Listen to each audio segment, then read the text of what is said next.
Hi, it's Maija here with my best books of 2020. I tried to make this an ordered list, so there are 8 books and the best one comes last. These contain vampires, fairy tales and atmospheric fairy tale-ish feels and goth vibes. So let's start with the books, and on number 8 I have Certain Dark Things by Silvia Moreno Garcia. This is a vampire book and it is set in Mexico City, and it had so much original vampire lore that I was really sold. I especially loved the Revenant, which was this Nosferatu type of vampire. The character was called Bernardino, and he was this hermit type character who just wanted to be left alone but got pulled in against his will, and I loved him. So this is basically a story of vampire gangs with a focus on a few specific characters, both vampires and human. And so what I loved about this was vampires, the original vampire lore, there were many different vampire types, a great world populated with a variety of characters, and if you're into vampires, check this one out. This has been out of print, but a re-release is coming, I think, in August. On number 7, I have Peter Darling by Editing Maija here. Here I set the name of the author as it was written on the cover of the old library copy that I read, but the name of the author is S.A. Chant. And I also forgot to say that this book is out of print currently. In this Peter Pan retelling, we have a trans Peter Pan who is returning to Neverland after some time in our world. There's also a romance with Captain Hook. I picked this one up right after another fairy tale retelling that you're gonna hear about shortly, because I had forgotten how much I love reading fairy tale retelling, so I wanted to go from that straight to another fairy tale retelling, so I picked this one up. I had a great time with both of them. This was such a good pick. I had heard Adri from Perpetual Pages talk about this one before. This is a novella, so it's quite short, but it takes a look at Neverland in a way that I really enjoyed, and I really liked the fraught relationship between Peter Pan and Hook. It was very interesting to follow. So in this one I like the nice take on how Neverland works and the fascinating love interest dynamic. On number 6 we have Thorn by Intisar Kanani, and this is another fairy tale retelling, the one that I just mentioned, and this one is young adult, and it tackles the Goose Girl fairy tale. I got this as an Overdrive ebook and I was sucked into it for a couple of days. It's rare for me to read Overdrive ebooks because I don't like to read from a screen, and we can't get Overdrive or Libby books onto our Kindles. I think that's just a US thing, so I have to read it on my tablet or on my phone, and I was just glued to my tablet reading this, which was perhaps not that good for my eyes. This focuses on some hard topics like violence against women and different access to the justice system for different social classes. And it can get surprisingly dark when it looks into those things, but it's also a quite slow adventure about this princess who has to think if she wants the quiet life as a goose girl or if she wants the higher position she's supposed to have. And we follow her along on her daily tasks as a goose girl, and I like that reflective feel of it and all the fairy tale feels. I just learned that a companion duology set in this same world is coming out in March. It's called The Theft of Sunlight, and if I had known about that before, I would have put it on my most anticipated books of 2021 list, but I just learned about it. Now we get into the top 5, and I had a little bit more trouble with choosing the placements for these, but this is what I ended up with. I loved all of these books, and I think what most of them have in common is a great atmosphere. On number 5 we have Redemption in Indigo by Karen Lord. This is the story of Parma and Indigo Lord, and it reads like a folk tale, and I was in love.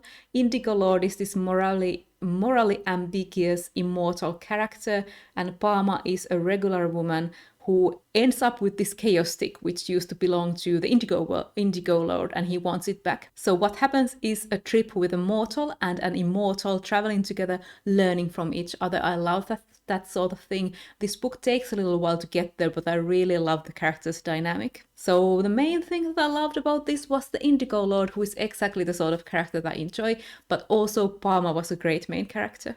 On number 4 we have In the Forests of Serra by Patricia A. McKillip, and this one has Patricia A. McKillip's lyrical writing style and all of these fairy tale elements forming this one mysterious yet fast-moving whole. What I loved about this book was that I never knew where it was going. The plot kept changing as the characters got into more and more troubles. So they got into trouble and then it was solved and they faced some new problems, and I never knew where it was going.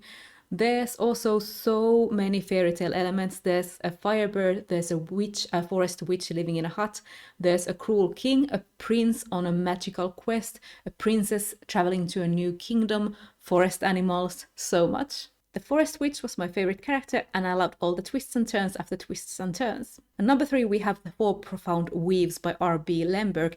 This one is another very lyrically written fantasy story. The arc was actually blurbed by Patricia A. McKillip. So this is a novella, and it takes place in a desert where 2 trans elders go on a quest to find this powerful master of weaving magic called Benesret. It's one of the characters' aunts, and the 2 get on this bigger adventure where they have to go against this cruel ruler who hoards magic. And I love the writing style. I also love the magic system, which not only had weaving magic, but also like name magic. And I loved Benesret in her tent surrounded by bones. I liked that the main characters were older people, and the book design was also really pretty.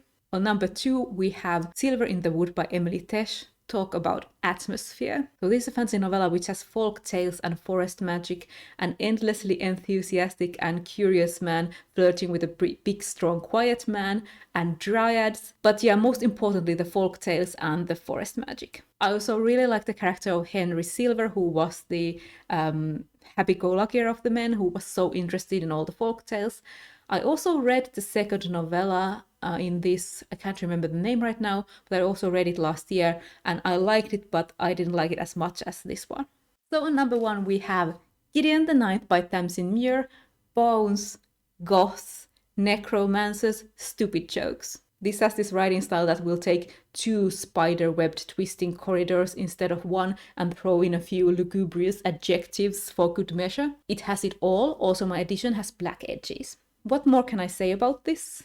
Except Harrow Hark Nonagesimus. Harrow Hark Nonagesimus.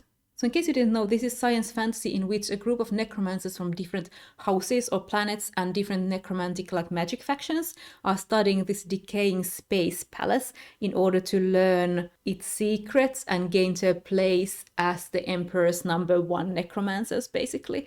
The skeletons, so many skeletons, and puns. So those were my top 8 favorite books of 2020. I'll also give out some mini awards. My favorite rereads of the year were my reread of the Murderbot novellas. My favorite was Artificial Condition. I love art. And then I also reread the Dragonlance Chronicles, and my favorite of those was Dragons of Spring Dawning by Margaret Weiss and Tracy Hickman, and I love Raistlin. The best comics of the year were Delicious in Dungeon Volume 8 by Ryoko Kui. This is a laugh-out-loud comedic high fantasy manga with gorgeous art and amazing world building. Another comic that I want to mention is Mr. Miracle by Tom King and Mitch Gerards. And this takes a deeper look into this one superhero that I knew nothing about before starting this. My most read author was Theodora Goss with 3 books. I read European Travel for the Monstrous Gentlewoman, which is the second book in her trilogy. I also read In the Forest of Forgetting, which is a short story collection, and I also read the novella The Thorn and the Blossom, all in 2020. Best new to me author would be R.B. Lemberg and Tamsin Muir. I also really liked Emily Tesh and want to see more of what they do. The Best New Character award goes to The Indigo Lord and Harrow Hark. And my favorite covers of the year were the cover of The Four Profound Weaves and the cover of Gideon the Ninth. So those were my top 8 books of 2020. Let me know if you love any of these, and I'll see you in my next video.